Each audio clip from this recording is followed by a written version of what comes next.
इस YouTube channel में आप सभी का स्वागत है। आज का हमारा टॉपिक है विज्ञान कक्षा 9 अध्याय 7 और अध्याय का नाम है गति। दैनिक जीवन में हम कुछ वस्तुओं को विराम अवस्था में तथा कुछ वस्तुओं को गतिमान अवस्था में देखते हैं।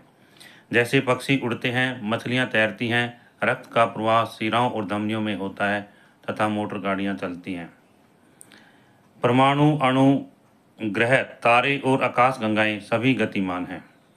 किसी व्यक्ति के लिए एक वस्तु गति करती हुई प्रतीत हो सकती है, जबकि दूसरे के लिए स्थिर। गति कर रही बस के यात्रियों को सड़क के किनारे लगे पेड़ पौधे पीछे की ओर गति करते हुए प्रतीत होते हैं, जबकि सड़क के किनारे खड़ा एक व्यक्ति बस के साथ यात्रियों को गति करते हुए पाता है। बस में बैठा हुआ एक यात्री अपने साथी यात्रियों को विराम अवस्था में पाता है। सरल रेखीय गति, वृत्तीय गति, कंपन गति, घूर्णन गति आदि गतियों के उदाहरण हैं। इस अध्याय में हम सीधी रेखा में गतिमान वस्तुओं का तथा वृत्तीय गति के बारे में चर्चा करेंगे। इससे आगे विराम अवस्था। यदि किसी वस्तु की स्थिति में एक बिंदु के सापेक्ष कोई बदलाव न आए तो उसे विराम अवस्था कहा जाता है। इससे अगला है गतिमान अवस्था। यदि कोई वस्तु अपनी स्थिति एक बिंदु के सापेक्ष लगातार बदलती रहे तो उसे गतिमान अवस्था में कहा जाता है। गति का वर्णन। मूल बिंदु। किसी वस्तु की स्थिति को बताने वाले निर्देश बिंदु को मूल बिंदु कहते हैं। इसमें यहाँ पर मूल बिंदु की परिभाषा है कि मूल बिंदु किसे कहते हैं। आगे उदाहरण। माना किसी गांव में एक स्कूल रेलवे स्टेशन से 2 किलोमीटर उत्तर दिशा में है। हमने स्कूल की स्थिति को रेलवे स्टेशन के सापेक्ष निर्धारित किया। इस उदाहरण में रेलवे स्टेशन निर्देश बिंदु है। इससे आगे है सरल रेखीय गति। माना कोई वस्तु सरल रेखीय पथ पर निर्देशन बिंदु O से अपनी गति प्रारंभ करती है। यह विभिन्न क्षणों में बिंदु C से B तथा B से O तक पहुंचती है तथा वापस A से B पर तथा B से C पर पहुंचती है। इस प्रकार तय की गई कुल दूरी 70 किलोमीटर तथा वस्तु की प्रारंभिक स्थिति व अंतिम स्थिति के बीच की न्यूनतम दूरी 30 किलोमीटर है। यहाँ पर ये दिखाया गया है कि वस्तु जो है बिंदु O से अपनी गति प्रारंभ करती है, वह O से C, C से B तथा B से A पर पहुंचती है। वापिस जो है A से B तक तथा B से C पर पहुंचती है। इस प्रकार वस्तु के द्वारा तय की गई कुल दूरी OA यहाँ पर 50 किलोमीटर है और AC फिर वापिस जो है 20 किलोमीटर है, और इन दोनों को जोड़ करके जो कुल दूरी है वो OA प्लस AC 70 किलोमीटर आ जाती है।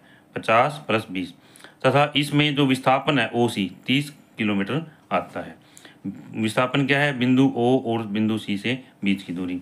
इस प्रकार वस्तु द्वारा तय की गई कुल दूरी 70 किलोमीटर तथा विस्थापन 30 किलोमीटर है। विस्थापन के विषय में हम अभी आगे पढ़ेंगे। इससे आगे दूरी।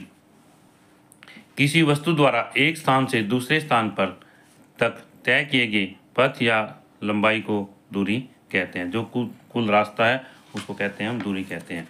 दूरी एक अदिश राशि है। इसे दर्शाने के लिए केवल अंकीय मान की आवश्यकता होती है, न कि गति की दिशा की। इससे आगे है विस्थापन। वस्तु के प्रारंभिक व अंतिम स्थिति के बीच की न्यूनतम दूरी को विस्थापन कहते हैं। यहाँ पर बिंदु O वस्तु की प्रारंभिक स्थिति तथा बिंदु C वस्तु की अंतिम स्थिति है, इसलिए विस्थापन यहाँ पर जो है कितना हो जाता है? 30 किलोमीटर आ जाता है। कितना आ जाता है? 30 किलोमीटर है। यहाँ पर इसमें दिखाया गया है कि ये हमारे पास में बिंदु O से कोई वस्तु चलती है और C से और B से होते हुए A पर पहुंचती है।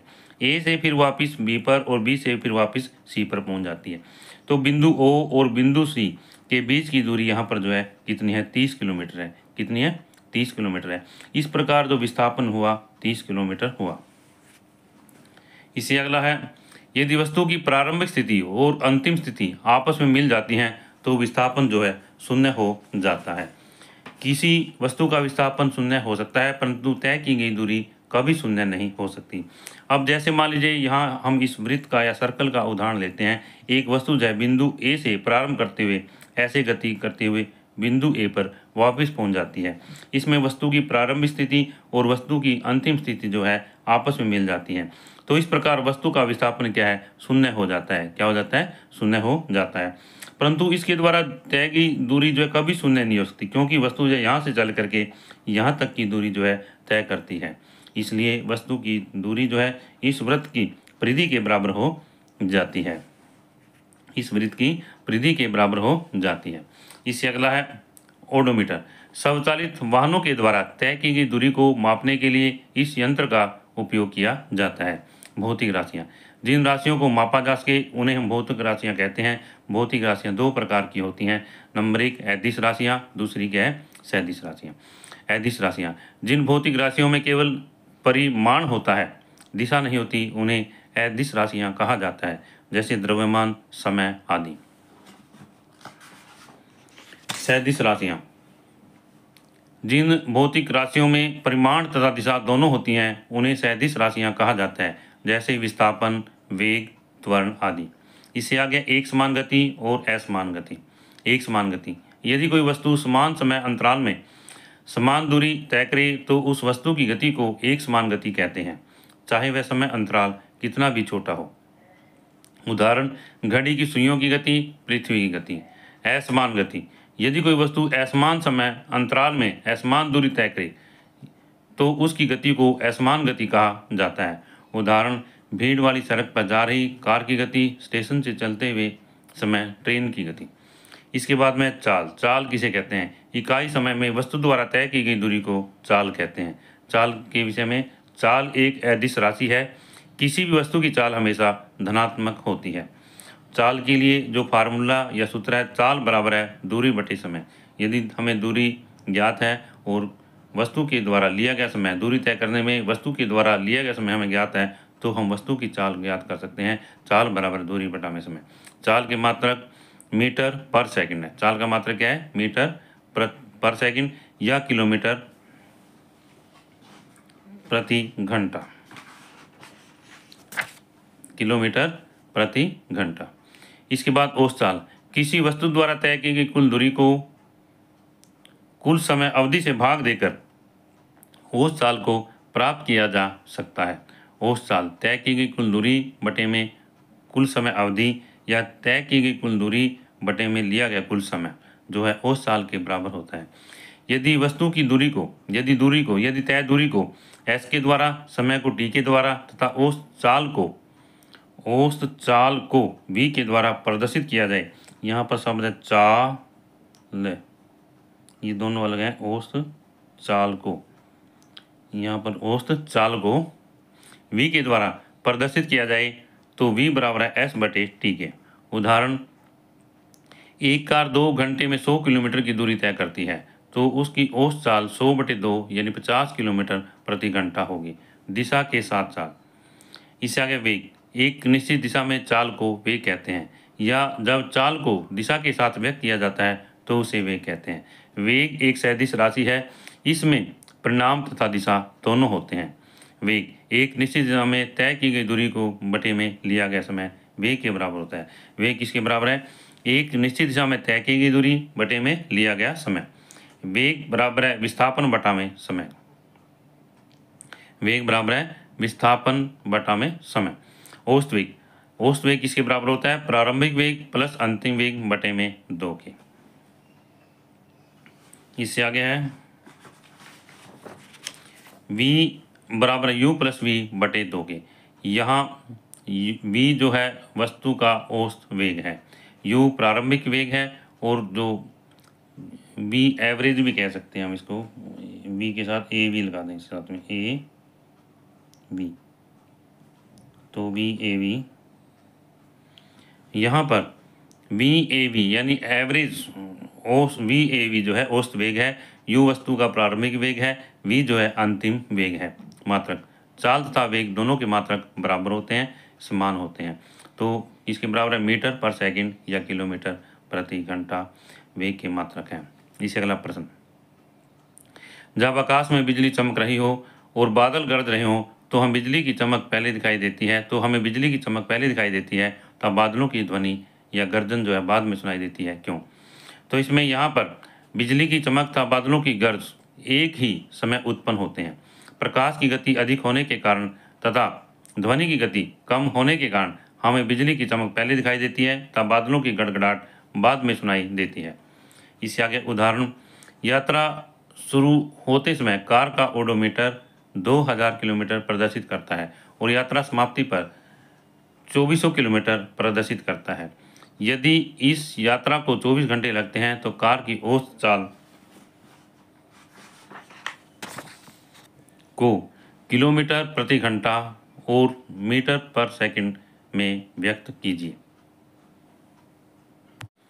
इससे आगे है, कार द्वारा तय की गई कुल दूरी S बराबर है 2400 किलोमीटर माइनस 2000 किलोमीटर बराबर है 400 किलोमीटर। दूरी तय करने में लिया गया कुल समय T बराबर है 8 घंटे के। कार की औसत चाल V एवरेज बराबर है S बटे T के। कार द्वारा तय की गई कुल दूरी बटे में लिया गया कुल समय। यहाँ पर जो है 400 बटे 8, ये 50 किलोमीटर प्रति घंटा आ जाता है। अब आगे हम इसको मीटर प्रति सेकंड में बदलेंगे। मीटर प्रति सेकंड में बदलने के लिए हम किलोमीटर को 1000 से गुणा करेंगे। क्या करेंगे? किलोमीटर को 1000 से गुणा करेंगे तथा भाग करेंगे जो घंटे हैं उनको 60 गुणा 60 सेकंड में बदल लेंगे। तो 60 गुणा 60, तो ये हमारे पास में सरल करके हल करके 13.9 मीटर पर सेकंड आ जाता है। इस प्रकार कार की चाल 50 किलोमीटर प्रति घंटा या 13.9 मीटर पर सेकंड प्राप्त होती है। इससे अगला है वेग में परिवर्तन की दर, त्वरण। वेग में परिवर्तन की दर को त्वरण कहते हैं। त्वरण बराबर है वेग में परिवर्तन बटे में लिया गया समय। तो इसमें अगला है यहाँ पर त्वरण बराबर है अंतिम वेग माइनस प्रारंभिक वेग। जो वेग में परिवर्तन किसके बराबर है? अंतिम वेग माइनस प्रारंभिक वेग बटे में लिया गया समय। ए बराबर है V माइनस यू बटा टी के। धनात्मक त्वरण, यदि त्वरण वेग की दिशा में हो तो उसे धनात्मक त्वरण कहा जाता है। ऋणात्मक त्वरण, यदि त्वरण वेग के विपरीत दिशा में हो तो उसे ऋणात्मक त्वरण कहा जाता है। ऋणात्मक त्वरण को मंदन भी कहते हैं। त्वरण का मात्रक मीटर पर सेकंड है। त्वरण का मात्रक क्या है? मीटर पर सेकंड है। इससे अगला है समान त्वरण, यदि एक वस्तु का वेग समान समय अंतराल में समान दूरी तय करता है।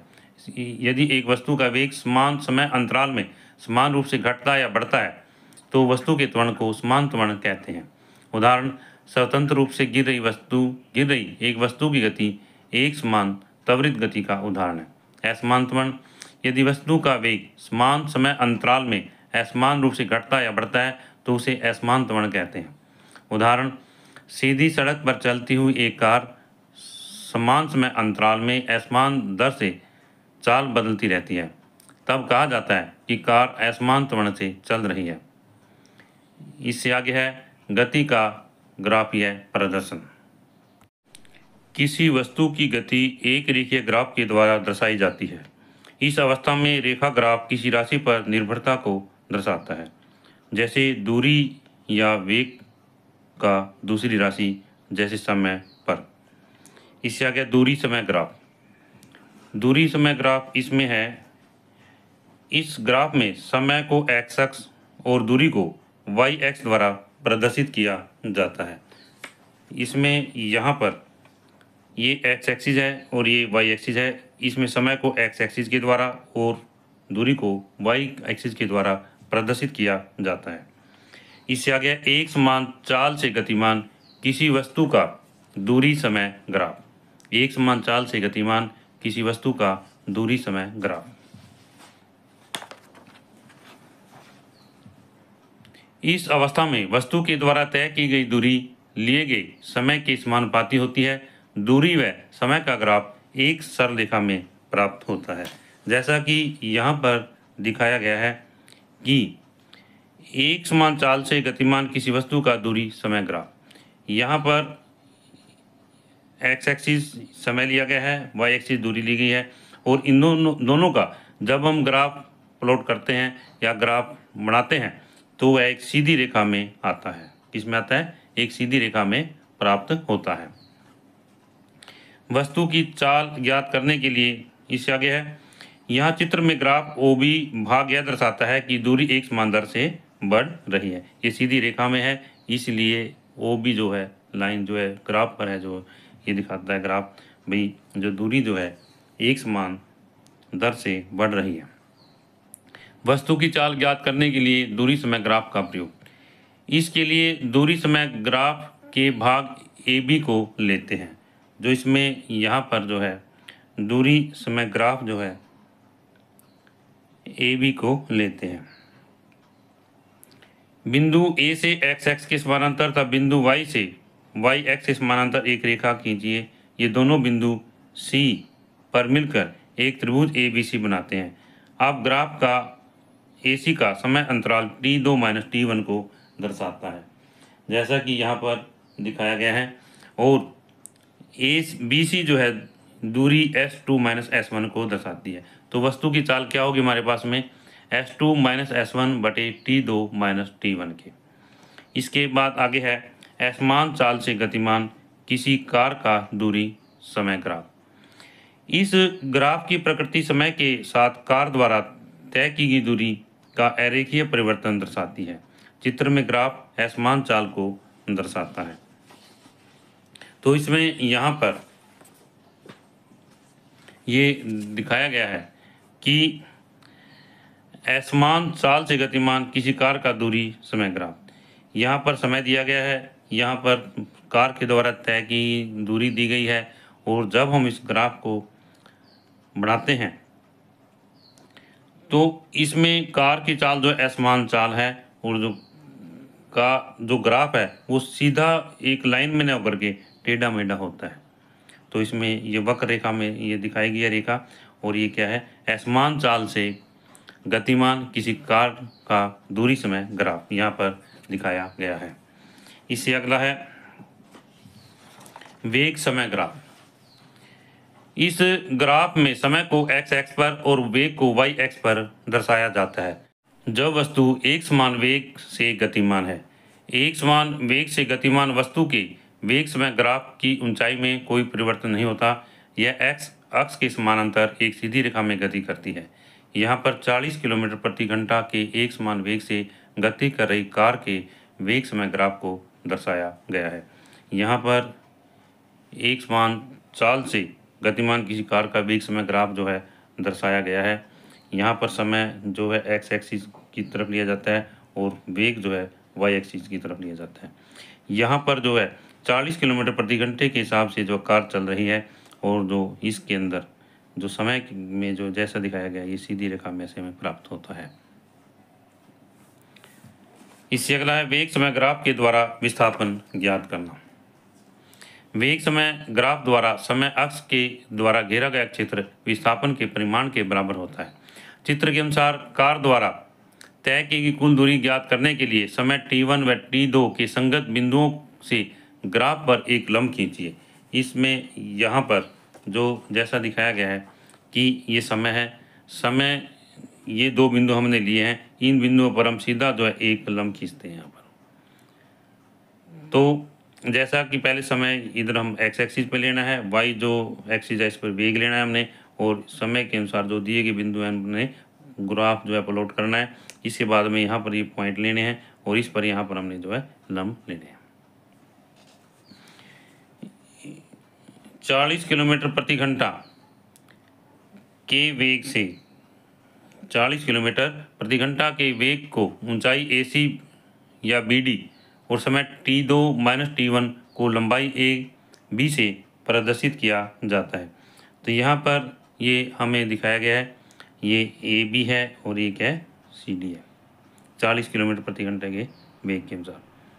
अब आगे, इसलिए समय T2 माइनस T1 में कार द्वारा तय की गई दूरी जो है AC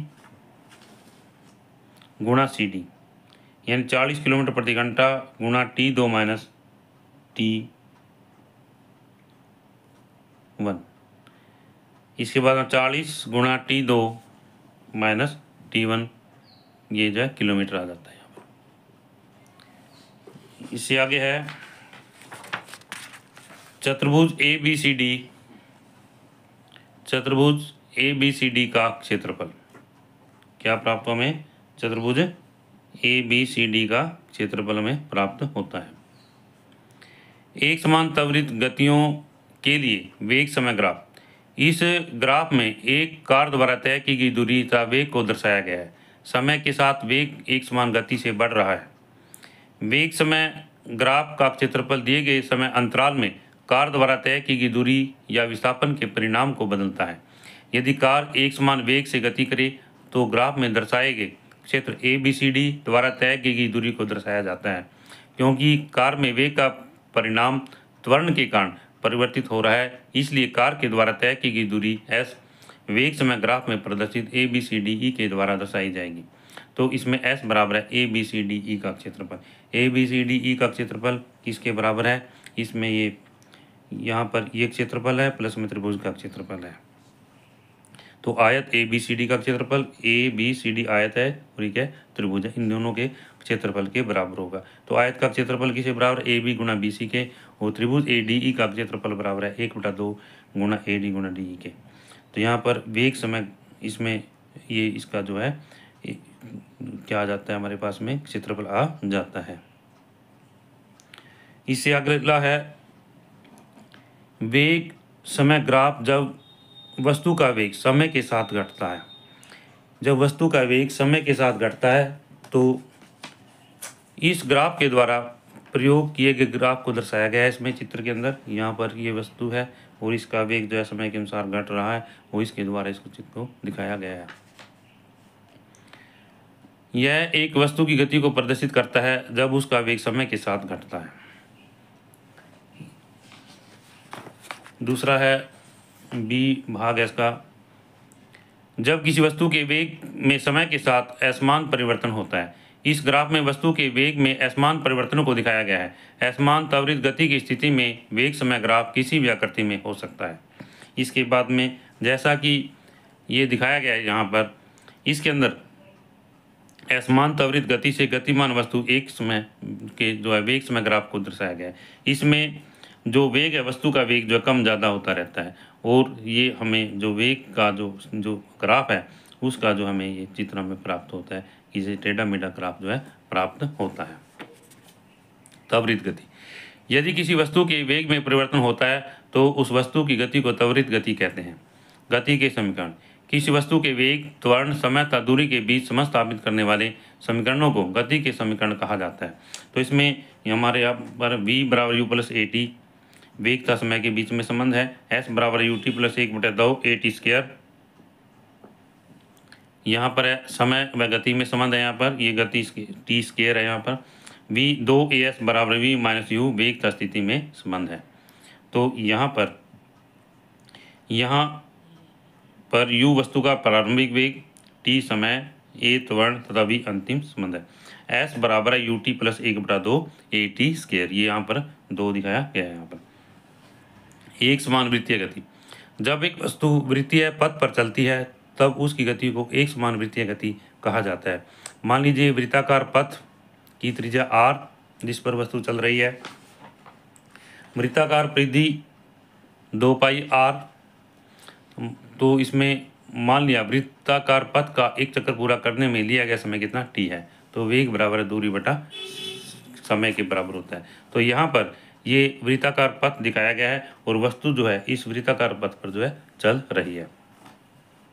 तो वेग बराबर दूरी बटा समय, यहाँ पर दूरी बराबर है वृत्ताकार पथ की परिधि बराबर 2πr के, वस्तु का वेग v बराबर है 2πr बटा t के।